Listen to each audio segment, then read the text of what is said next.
Good morning student, कैसे हैं आप सभी लोग। मैं किशनकांत माता बिमला ITI में आपका फिर से स्वागत करता हूं। जैसे कि आप सभी को पता है कि आप लोग के एग्ज़ाम्स नवंबर में होने वाले हैं। सभी ने तैयारियां कर चुके होंगे और सभी लोग तैयारी अपने अच्छे समय से कर रहे होंगे। मैं आज आपके लिए एक नई ड्राइंग का वीडियो बना के लेके आया हूँ, जिससे आपको अपने क्वेश्चंस बनाने में और सॉल्व करने में आपको बड़ी सहूलियत होगी। सभी को पता है कि इंजीनियरिंग ड्राइंग में बच्चे थोड़ा सा क्वेश्चन सॉल्व नहीं कर पाते हैं और जिनकी वजह से उनके बैक्स लग जाती हैं। उसी का सॉल्यूशंस के लिए कि बच्चों के बैक ना लगे, मैंने इंजीनियरिंग ड्राइंग का क्वेश्चंस ये प्रीवियस ईयर के क्वेश्चंस को मैंने आपके लिए बनाया है, जो आपको स्क्रीन पे दिखाई दे रहा है। आप लोग को पता है कि इंजीनियरिंग ड्राइंग हम लोग को सॉल्व करने से पहले एक चीज़ बता दूं कि सबसे ज़रूरी क्या चीज़ होता है कि जितने भी प्रीवियस ईयर के क्वेश्चंस आए हुए होते हैं, हम लोग पर उस पर कमांड होनी बहुत ज़रूरी होती है। उससे ही हमें पता चलता है कि कौन से क्वेश्चंस कितनी बार रिपीट हुए हैं। आइए देखिए क्या इसमें दिखाया जा रहा है। पहला जो क्वेश्चन है वो क्या है, आपके ISI सिंबल से रिलेटेड है। यानी कि जो फर्स्ट ईयर स्टूडेंट हो या सेकेंड ईयर स्टूडेंट्स हो, उसके लिए ISI सिंबल्स जो होते हैं इलेक्ट्रीशियन ट्रेड के बहुत ही इंपॉर्टेंस रोल निभाते हैं। सेकंड जो क्वेश्चन है वो क्वेश्चन क्या है, आपके फ्री हैंड स्केच से रिलेटेड है कि इलेक्ट्रीशियन ट्रेड में फर्स्ट ईयर हो या सेकेंड ईयर हो, उन सबको फ्री हैंड स्केच जितने भी हैं टूल्स हैं, उन सब के लिए फ्री हैंड स्केच बनाना होता है, जैसे जो भी टूल्स आपके लिए रिलेटेड इलेक्ट्रीशियन ट्रेड से हैं। तीसरा क्वेश्चन क्या कहता है आपका कि DC जनरेटर एवं मोटर के कंट्रोल पैनल की लेआउट बनाना, यानी कि DC जनरेटर जो है और उसका कंट्रोल पैनल है, उस दोनों को इंक्लूड करके एक लेआउट बनाना रहता है। पर कौन सा लेआउट बनाना है, हम लोग को फ्री हैंड स्केच बनाना है, जो बहुत ही आसानी से हम लोगों से बन जाएगा। आगे इस क्वेश्चन को हम सॉल्व करके भी आपको दिखा देंगे। चौथा क्वेश्चन है वो क्या है, ट्रांसफार्मर तथा उसके सहायक भागों का सेक्शनली करना। ये क्वेश्चन थोड़ा टफ होता है, पर हम लोग इसको अगर जितना प्रैक्टिस करेंगे, क्योंकि बनाना तो फ्री हैंड है पर प्रैक्टिस भी तो होनी चाहिए। क्वेश्चन उसने कुछ भी पूछा, जितनी अगर प्रैक्टिस होगी तो वो क्वेश्चंस क्या होंगे, हम लोग के जल्दी से जल्दी सॉल्व हो सकेंगे। ख़ास बात है कि ड्राइंग को बनाने से पहले हम लोग को क्या करना चाहिए कि ड्राइंग के ऊपर बॉर्डर लाइन बहुत ही ज़रूरी इंपॉर्टेंट प्ले रोल करती है, कि बॉर्डर लाइन होना बहुत ही ज़रूरी है, जिससे पता चलता है कि हमको मार्जिन कितना कितना देना है, क्वेश्चंस को लेना कैसे है, लेआउट क्या है उसका, और क्वेश्चन को अटैम्प्ट करने से बाकायदा साफ़ सुथरा अटैम्प्ट क्वेश्चंस को करना चाहिए। चलिए पहला क्वेश्चन पे चलते हैं हम लोग। पहला क्वेश्चन है मूविंग कोयल यंत्र और दूसरा पार्ट्स क्या है, मूविंग आयरन यंत्र। उसका जो सॉल्यूशंस है मैं आपको दिखा देता हूँ। ये देखिए स्क्रीन पे आपके सॉल्यूशंस आ चुके हैं, आप देख सकते हैं। अब इसमें करना क्या है कि इसको बनाना फ्री हैंड स्केच ही है, इसमें कुछ करना नहीं रहता है। जैसे कि मूविंग कोयल है और मूविंग आयरन यंत्र है, ये बहुत ही अच्छा क्वेश्चन है, बार बार रिपीट हो चुका है।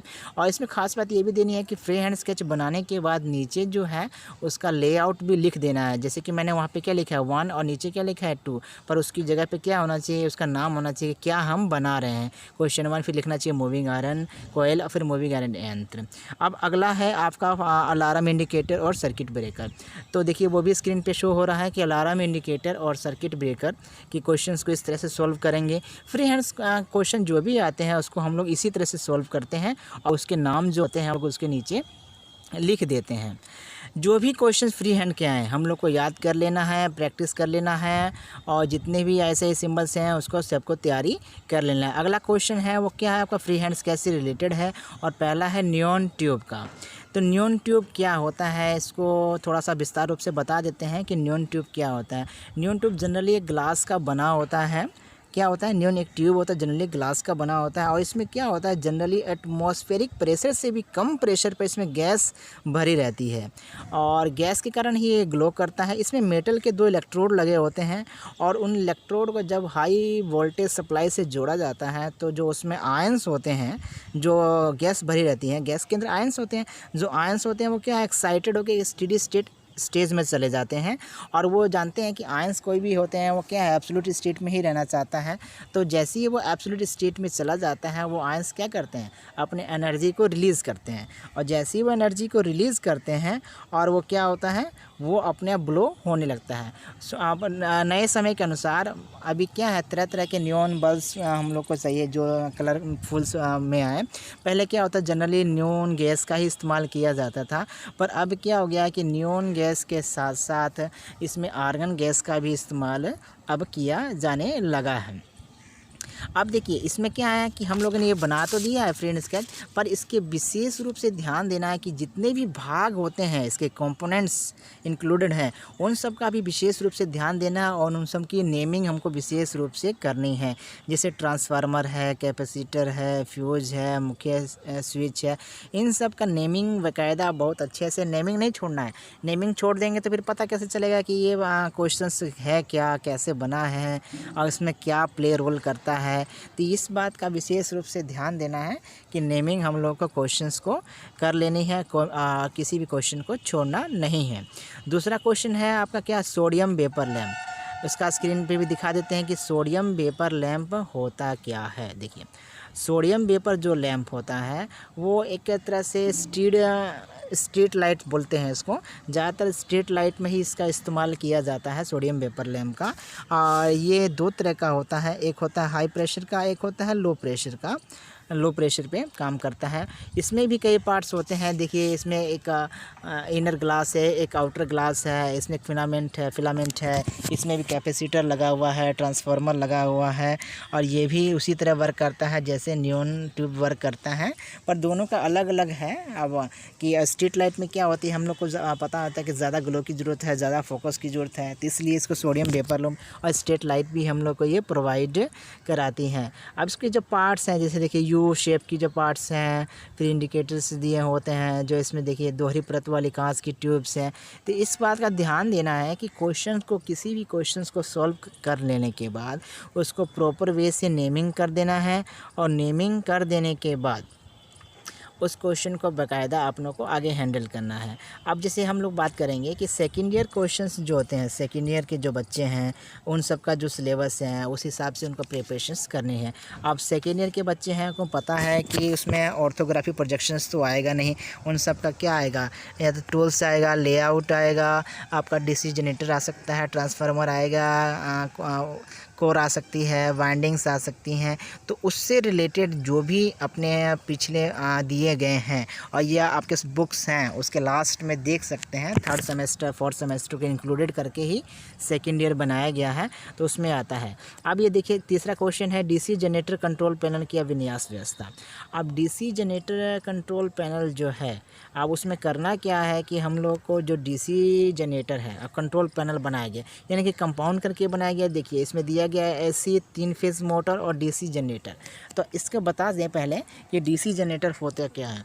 डीसी जनरेटर मैकेनिकल एनर्जी को इलेक्ट्रिकल एनर्जी में कन्वर्ट करता है और उसको हम लोग को प्रोवाइड करवाता है और ये फ्राइडे के लॉ पे काम करता है। अब देखिए इसका पैनल बनाना सिंपल है, किताबों में कई जगह पे बहुत टफ दिया हुआ है, तो उसको देख लेना है, थोड़ा सा उसको शॉर्ट आउट करके ही आप लोग को उसको बनाना है कि जिससे आसानी से वो बन सके। अब जैसे देखिए किनारे में आपको दिखाई दे रहा होगा कि वी नाम से दिया, तो वो उसको वी को क्या बोला जाता है, वोल्टीमीटर बोला जाता है।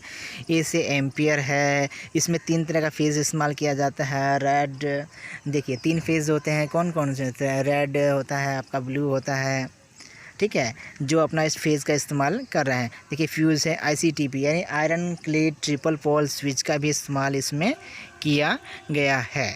तो आप लोग को ये ध्यान देना है कि क्वेश्चंस जो सेकेंड ईयर के आते हैं ज़्यादा टफ नहीं आते हैं, पर विशेष रूप से क्या होता है कि हमको याद होना बहुत ज़रूरी चीज़ है कि क्वेश्चन का थोड़ा दायरा बढ़ जाता है, क्योंकि आप सेकेंड ईयर के स्टूडेंट्स हैं तो क्वेश्चंस का लेवल भी थोड़ा बढ़ जाते हैं और उसको याद करना ज़रूरी होता है। तो इन क्वेश्चनों को सॉल्व करने से पहले सबसे पहले ज़रूरी है कि हम लोग को जितना प्रैक्टिस हो सके उतनी ही हम लोग को प्रैक्टिस करनी है। प्रैक्टिस क्या, हाथ पे कमांड होगी, हम करेंगे। इंजीनियरिंग ड्राइंग का जब भी एग्ज़ाम हो आप लोगों को तो सबसे ज़रूरी होता है कि सारे टूल्स वगैरह लेके जाएं, ठीक है। अब अगला क्वेश्चन है चौथा आपका ट्रांसफार्मर। ट्रांसफार्मर क्या होता है? ट्रांसफार्मर एक स्टैटिक मशीन है, ठीक है। ट्रांसफार्मर क्या है, एक स्टैटिक मशीन है जो एक फ्रिक्वेंसी पर ही काम करती है।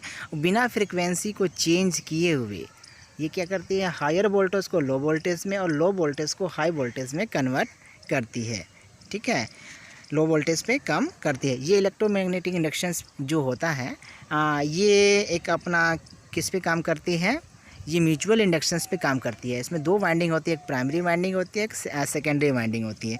और जो प्राइमरी वाइंडिंग खास बात होती है कि दोनों कनेक्ट नहीं होती है, फिर भी ये म्यूचुअल इंडक्शन से कनेक्ट रहती है। ये दो प्रकार की होती है, एक होती है स्टेप अप ट्रांसफार्मर और ये स्टेप डाउन ट्रांसफार्मर। ये इसलिए बता दे रहे हैं, ये आपको लिखने की ज़रूरत नहीं है, पर ये होता है कि क्वेश्चंस सॉल्व करने से पहले थोड़ा सा बेसिक हम लोग को पता होना ज़रूरी है। अब ये देखिए, ये क्वेश्चंस जो है आपने जो इसको लेआउट बनाना है, डायग्राम बनाना है, सेक्शनली करना है, थोड़ा टफ़ लग रहा है, पर इसको जैसे जैसे हम लोग इसको प्रैक्टिस करेंगे वैसे वैसे ये टफ़ नहीं लगेगा आपको। तो इसके मेनली 4 पार्ट्स होते हैं। क्या होते हैं? वाइंडिंग्स होती है, कोर होती है, और कूलिंग के लिए कूलेंट्स लगे होते हैं, ठीक है, वोकलाइज रिलेज लगी होती हैं जो अलार्म की तरह काम आपके लिए करती है।